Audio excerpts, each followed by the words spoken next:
Pero hay otra forma de usar los posesivos, por ejemplo, en español, ¿no? Podemos decir mi casa o podemos decir la casa es mía.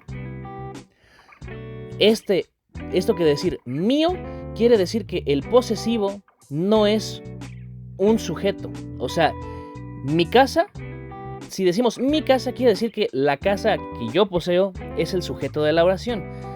Pero si decimos la casa es mía, mío quiere decir que estamos describiendo un atributo de la casa. O sea, es un posesivo en forma de adjetivo.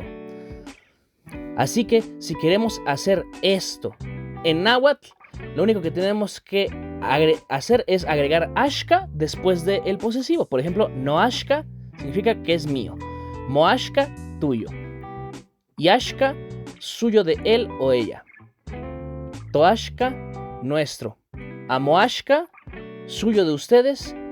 Y nashka, suyo de ellos o ellas.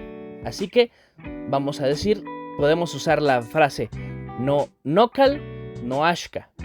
Mi casa es mía. O sea, estamos repitiendo, estamos siendo redundantes, pero es para que veas un ejemplo práctico, ¿no?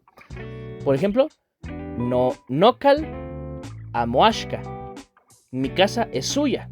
Un dicho que decimos mucho en México, ¿no? Mi casa es tu casa. Nokal amoashka. Mi casa es su casa. Mokal noashka. Tu casa es mi casa. O sea, hace como dando a entender que lo tuyo es mío, ¿no? Si quieres ver este video completo, ya lo tienes disponible en mi canal de YouTube.